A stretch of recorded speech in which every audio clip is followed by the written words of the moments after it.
Hi, my name is Laurie Daffner, and I'm a solution engineer here at Esri on the city government team. Before joining Esri, I was a student at Penn State University where I studied human geography and GIS. Now, currently in my role, I have the opportunity to work really closely with our users to help them find success with our WebGIS platform. And most recently, we've been really focused on helping people work towards smarter communities by increasing public awareness and also transparency. One great way to do that is by using story maps to help tell those stories. Story maps are some simple geo applications that allow you to mash up your location information with a variety of multimedia content, including images, videos, and even 3D data. To make a story map, you don't have to be a web developer or a GIS professional. Story maps only require you to bring in your existing content and use some simple interactive tools to mash up all of your data and then just put it out there to the public or an internal audience. Now, if you are a developer, story maps are completely open. You can download them from GitHub and extend them or also customize the look and feel as needed.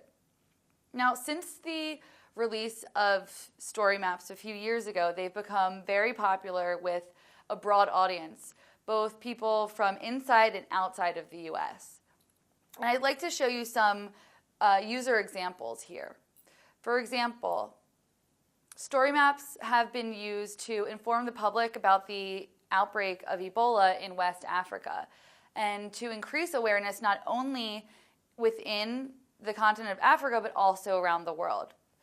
Another example is using story maps and bringing in real-time data that have informed the public here in California about the wildfires that are still happening. Story maps can also be fun too. My favorite story map is about zoo babies in the Washington, D.C. Zoo. I love animals. I just went on a safari, so this is a really fun one for me. And in this story map, you can not only see where the zoo babies live within the zoo, but you can also see where they can be found in the wild.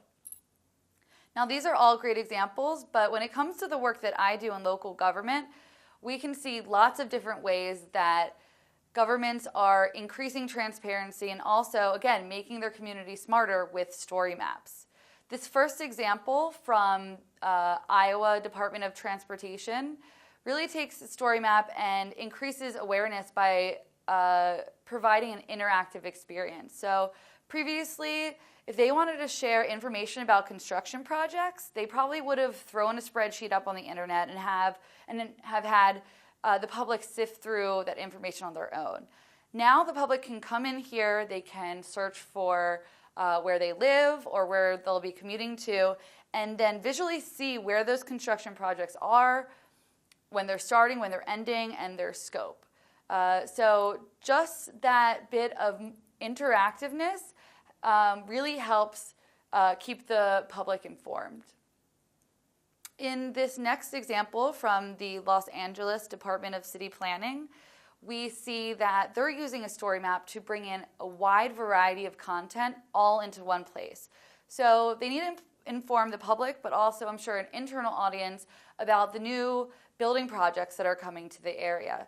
So they're bringing in location information, but also all the relevant information associated with those new buildings. So this includes blueprints, also illustrations of what those buildings might look like, descriptions about how that building is going to be used, and they're even linking out to the environmental impact reports directly from this application.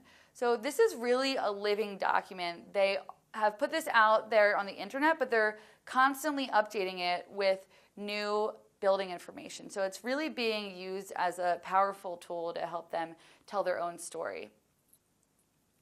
In this last example from Tampa Bay, they're using the map tour to show people all the different things that they can do down by the river walk in their downtown area. So we're seeing a tour of different stops that they can take along the river walk and also what it looks like down there. Some really great pictures and descriptive information of all different attractions.